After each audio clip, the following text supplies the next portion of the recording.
Hello दोस्तों, कैसे हैं आप सब लोग। आई होप कि आप सब लोग बहुत अच्छे होंगे। स्वागत है आपका आज की वीडियो में। आज की वीडियो होने वाली है अंडरस्टैंडिंग ड्रामा के एक मोस्ट फेमस ड्रामा जिसका नाम है मोहम्मद तुगलक। ठीक है, मोहम्मद तुगलक एक ड्रामा है जिसे लिखा है गिरीश कर्नाड ने। ठीक है, तो हम थोड़ा सा गिरीश कर्नाड के बारे में जान लेते हैं।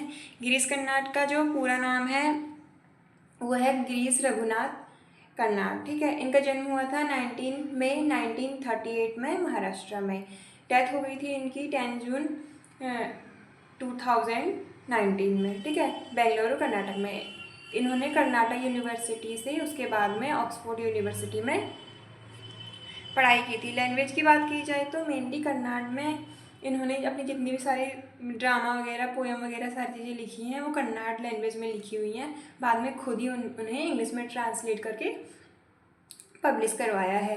ये प्ले राइटर थे, एक्टर थे, फिल्म डायरेक्टर भी बने थे और स्क्रीन राइटिंग भी बने थे। ठीक है, जिस वजह से इनको जनपद अवार्ड भी मिला था 1998 में, जो कि इंडिया का हाईएस्ट लिटरेचर अवार्ड होता है। ठीक है, बात करते हैं इनके राइटिंग स्टाइल की। तो इनके जो प्लेस थे उसमें हिस्ट्री, मैथोलॉजी, फ्लोकलर और मॉडर्न पॉलिटिकल इशूज़ का कॉम्बिनेशन बहुत ज़्यादा देखने को मिलता है। हम इनके फेमस वर्क की बात करें तो इन्होंने काफ़ी ज़्यादा लिखे हुए हैं, बट कुछ ही बताएंगे हैं यहाँ पे। तुगलक लिखा था, है वंदना लिखा था, यायती लिखा था, नागा मंडाला लिखा था और टेल डांडा लिखा था। ठीक है, जिसमें से बहुत ही फेमस बुक है, मतलब ड्रामा है तुगलक, जिसे आज हम अच्छे से डिस्कस करने वाले हैं। ओके, तो बिना टाइम वेस्ट किए हम अपनी स्टोरी स्टार्ट करते हैं। ये जो तुगलक स्टोरी है, मतलब ड्रामा है, ये 3 पार्ट में डिवाइडेड है। फर्स्ट पार्ट, सेकंड पार्ट और थर्ड पार्ट। ठीक है, तो जो फर्स्ट पार्ट की स्टार्टिंग होती है, ड्रामा स्टार्ट होता है, उसमें क्या होता है कि एक राजा होता है, किंग होता है, जिसका नाम सुल्तान मोहम्मद बिन तुगलक होता है। ठीक है, वो बहुत ज़्यादा इंटेलिजेंट होता है, एजुकेटेड होता है और विजनरी रूलर होता है, या फिर किंग होता है, कुछ भी कह सकते हैं। उसके जो ड्रीम होते हैं वो बहुत ज़्यादा हाई होते हैं। उसका मानना होता है कि उसके राज्य में जो हिंदू और मुस्लिम दोनों लोग रहते हैं वो बहुत पीसफुली साथ में रह सकें, बट जिसकी वजह से मतलब दोनों को इक्वल जस्टिस मिल सके, जिसकी वजह से वो डिसाइड करता है कि जो उसकी वो होती है, कैपिटल होती है ना, दिल्ली में होती है, उसे वो दौलताबाद शिफ्ट कर देगा, जहाँ पे जाके लोग अच्छे से एक साथ मिलजुल कर रह पाएंगे। ठीक है, और इसके साथ साथ वो उनकी सिक्योरिटी के बारे में भी सोचता है कि सब लोग साथ में रहेंगे तो वहाँ पे उन्हें कोई प्रॉब्लम नहीं होगी।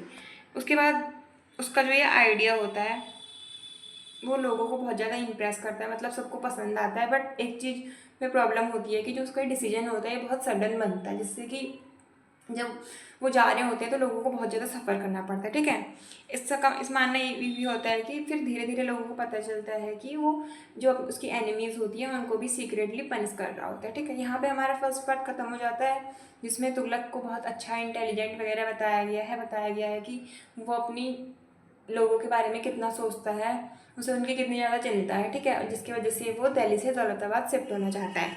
फिर सेकंड पार्ट स्टार्ट होता है, जिसमें बताया जाता है कि जो तुगलक होता है वो अपने लोगों को लेके दौलताबाद शिफ्ट होने लग जाता है। ठीक है, वहाँ से मतलब उसकी यात्रा स्टार्ट हो जाती है, जिससे वो जाता है। पर जो वो लोग होते हैं ना, बहुत ज़्यादा गरीब वगैरह होते हैं, उनको बहुत ज़्यादा स्ट्रगल करना पड़ता है इस सब चीज़ों के बीच में, जिससे कि उन्हें बहुत ज़्यादा तकलीफ़ होती है। ठीक है, और वहाँ जाके वो एक नई चीज़ करता है। पहले तो लोगों को बहुत ज़्यादा तकलीफ़ होती है, दूसरी जो वो अपने कंट्री में करेंसी यूज़ करता है उसको चेंज कर देता है, सडनली चेंज कर देता है, और दूसरी करेंसी, टोकन करेंसी को इंट्रोड्यूस करता है। ठीक है, टोकन करेंसी को इंट्रोड्यूस करता है, जिसकी वजह से ऐसा होता है कि जो कुछ ऐसे लोग होते हैं जो करप्ट भी होते हैं, तो वो फेक करेंसी का यूज़ करते हैं और लोगों को उल्लू बना रहे होते हैं। ठीक है, फिर जिसकी वजह से करप्शन बहुत ज़्यादा बढ़ जाता है, जिसमें 2 नाम मोस्टली पूछे जाते हैं, फिर वो इसी के थ्रू भी क्वेश्चन बन जाता है, जिसका नाम होता है अजीज़ और अजाम। ठीक है, ये 2 बहुत ज़्यादा बड़े चोर होते हैं जो कि इसी चीज़ में घोटाला कर रहे होते हैं करेंसी को लेके, जिसके बाद में तुगलक इन्हें पकड़ तो लेता है बट इनको पनिश वगैरह कुछ भी नहीं करता। ठीक है, जिसकी वजह से ऐसा होता है कि जो पब्लिक है उसका ट्रस्ट धीरे धीरे तुगलक से उठने लग जाता है। सेकंड पार्ट में ये क्या करता है, सेकंड पार्ट में ये अपने लोगों के साथ शिफ्ट होता है, जिससे लोगों को प्रॉब्लम होती है। दूसरी चीज़ की सडनली करेंसी चेंज कर देती है, उसके अंदर भी वहाँ पे बहुत ज़्यादा करप्शन वाले लोग आ जाते हैं, जिसकी वजह से इसकी पब्लिक इस पर से अब थोड़ा थोड़ा भरोसा करना छोड़ देती है। इसका एंडिंग पार्ट है, जो थर्ड पार्ट है, उसमें ये दिखाया गया है कि अब तुगलक अकेला हो जाता है, वो बहुत ज़्यादा सस्पिशियस हो जाता है, उसे हर किसी पर डाउट होने लगता है, उसे ऐसा लगता है कि हाँ ये भी चोर हो सकता है, ये भी हो सकता है, ठीक है।